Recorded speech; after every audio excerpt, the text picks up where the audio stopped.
nossa essência consiste em permitir que pessoas embarquem e desembarquem da nossa vida enquanto seguimos um determinado caminho.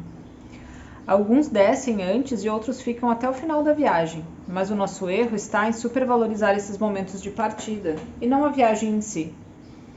Quando eu ficava por horas olhando minha avó tricotar na poltrona, eu já estava superando sua perda e nem sabia. Quando eu ia à padaria comprar aquilo que ela mais gostava para o lanche da tarde, eu estava superando a perda. Quando passávamos a tarde vestindo fraldas e rindo, eu estava superando a perda. No fim das contas, quando tudo aconteceu, eu já havia superado a sua perda. O que eu quero dizer é, a vida junto com essas pessoas tem muito mais valor que o momento de suas partidas. Não é esse último segundo que define toda a jornada. É a forma como decidimos viver dentro desse relacionamento que define o quão bem ou mal ficaremos após sua partida.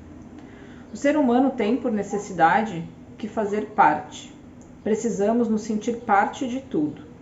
Quando perdi meu avô, eu era muito novo e justamente por isso fui barrado de todo momento final, inclusive a despedida. Negar a despedida a alguém é negar a última possibilidade de nos sentirmos uma extensão daquele momento. Já com minha avó foi tudo diferente. Foram 22 anos ao seu lado em que pude participar de todas as decisões. Você pode me julgar por positivista e achar que aposto na fé enquanto tudo ao meu redor é desfavorável. Ora, vamos. Eu passei por coisas que todos nós vamos passar pelo menos uma vez na vida, uma doença ou uma perda. Acredito que a diferença entre nós todos esteja na forma com que decidimos atravessar esses obstáculos e, o mais importante, como trabalhamos a superação. Vovó me deixou, mas certificou-se de que eu estaria pronto para isso, me deixando ainda o segredo. Isso sim é um segredo. A chave para, a partir de então, superar a ausência das pessoas que eu amo. Aproveitá-las enquanto posso. Esse é um trecho do livro Quem Eu? Uma avó, um neto, uma lição de vida, do Fernando Aguzoli. O Fernando, eu conheci ele, enfim, vendo alguns vídeos na TV, quando ele estava divulgando esse livro. Como diz aqui na contracapa, ele largou o emprego, ele largou o curso que ele estava fazendo, ele largou as coisas que as pessoas consideram super mais importantes para cuidar da avó depois que ela teve o diagnóstico de Alzheimer. O Alzheimer, muitos de nós já conhecemos, já ouvimos falar, é uma doença crônica degenerativa, ainda sem um tratamento efetivo, né, para algumas fases do Alzheimer. E ele foi cuidar da avó, ele foi fazer isso que ele diz aqui, nessa parte que na verdade está contando já o finalzinho ali, né, dessa aventura que foi ficar com a avó, que foi a partida dela, enfim, e do quanto ele aprendeu e o quanto ele foi feliz nesses momentos e o quanto isso ajudou ele a hoje viver sem ter a avó por perto. Essa pessoa que foi super importante na vida dele e continua sendo, né? Não é porque partiu que não é mais. Eu tive a felicidade de conhecer o Fernando há poucos dias, numa reunião de trabalho. A gente vai trabalhar sobre demências e Alzheimer na CDD. E eu já tinha lido o livro, me emocionei muito com esse livro, por me identificar com essa forma de ver a vida, por as pessoas não entenderem, né, de que quando a gente está cuidando de alguém que parece estar partindo, na verdade a gente está vivendo o máximo que a gente pode daquele momento com aquela pessoa, porque a gente sabe que não é eterno, né? E que bom que a gente está vivendo agora, que a gente está vivendo o máximo que a gente pode, mesmo que às vezes a gente perca a paciência, mesmo que às vezes seja muito difícil, mesmo que às vezes a gente ache que não tem força nem para conseguir continuar. E eu acho que o Fernando me acolheu eu li o livro dele em 2019, quando o Jota estava muito mal no hospital. E, enfim, eu peguei ele de novo há poucos dias, enfim, até por conta dessa conversa de trabalho. E é isso, sabe? É sobre a gente viver o tempo que a gente tem com as pessoas e não achar que a gente está morrendo com elas, mas a gente está vivendo. E pra gente não ter arrependimentos depois que as pessoas partem, ou as pessoas não tenham arrependimentos depois que a gente partir.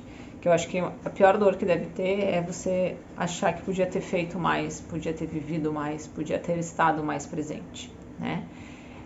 O livro é incrível, o Fernando escreve muito bem, ele é um jornalista que escreve assim maravilhosamente bem. Hoje ele trabalha com demências, com Alzheimer, divulgando, né, sobre esse diagnóstico, sobre cuidados, sobre como cuidar das pessoas com Alzheimer. Eu acho isso louvável, partindo de um cara tão jovem, né, um homem para começo da história, né? Porque a gente sabe que os cuidados normalmente são delegados às mulheres, é muito difícil um homem realmente assumir o papel de cuidador, então também acho isso bacana. E ele continuou, né? Ele está fazendo todo esse aprendizado que ele teve com a história com a avó dele, com toda a história de vida da família dele, ele está fazendo essa experiência que tocou ele de uma forma tão potente, ser potente para outras pessoas. Ele está levando isso para diante, ele está fazendo com que aquilo que ele aprendeu no âmbito individual da família dele, ali, né, no núcleo familiar dele, que isso possa ser potencializado para outras famílias. Isso também eu acho muito importante, que é o que eu também tento fazer. Então,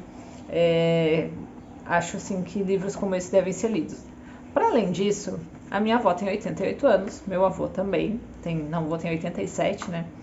E é impossível alguém que conviva com dois idosos que já têm um grau de demência, até por conta da idade, não viver histórias muito semelhantes que o Fernando viveu com a avó dele. E assim, é muito difícil não perder a paciência. Quem convive o tempo todo é muito difícil, né? Eu vejo assim a minha mãe, que é a cuidadora principal dos meus avós.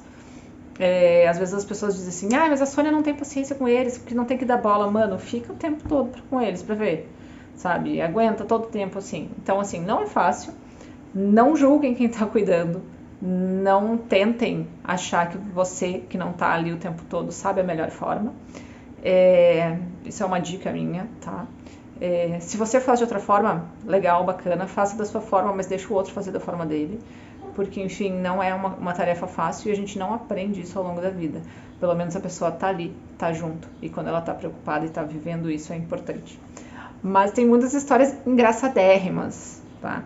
E quem convive com idosos, assim como eu convivo com meu avô e minha avó, sabe quanto a gente se diverte, às vezes, com esses lapsos de memória, com, enfim, não saber se a gente é a neta ou é a filha, né? Então, assim, pra minha avó, eu devo ter uns 12 anos ainda, né? Então, assim, meu Deus, como é que eu tenho um filho e cuido dele? Mas as histórias, assim, para além dessas histórias muito ricas em aprendizado, tem essas histórias engraçadíssimas, e eu vou ler uma delas porque, assim, sério, é uma melhor que a outra. Vou ler uma só, tá? A avó acordou e saiu do quarto procurando alguma coisa, mas muito intrigada com o sumiço. Eu estava sentado na sala e fiquei quietinho, só olhando. Daqui a pouco: o que tu estás procurando, vozinha? O cachorrinho sumiu. Nós não temos um cachorrinho, talvez seja por isso. Não, aquele que eu trouxe. De onde? De Nárnia? A senhora acabou de acordar. Mas eu trouxe aquele cachorrinho, lembras? Não lembro, mas pronto, eu te ajudo a procurar. 3 minutos procurando. Vó, creio que na gaveta ele não esteja, pode parar de procurar aí. Ai, sei lá onde meteram esse gato. Oi? Desculpe, a senhora falou o gato? O gatinho que eu trouxe. Era cachorro há alguns minutos, ele morfou ou evoluiu? É o meu gato aquele, Fernando, tu sabes. Esquece o gato e vem aqui ver TV comigo. 10 minutos. Você sabe aquele cachorrinho que meu pai me deu? Não era um gato? Bom, já nem sei mais. Enfim, não tem como não rir com os nossos vovós e vovós, vovozinhos e vovozinhas que, enfim, meu avô e minha avó diversas vezes estão dando umas rateadas boas, assim, e talvez a melhor forma seja a gente entrar às vezes na deles e rir um pouco, assim como eu entro nas loucuras das crianças, nas loucuras dos loucos, dos dito loucos aqui em casa. Então talvez a melhor forma seja a gente entrar um pouquinho na onda deles, tentar achar o gato que não existe, o cachorro que não existe, usar a fralda junto para eles usarem. Sim, a gente faz dessas coisas. E, enfim, leiam Quem Eu, do Fernando.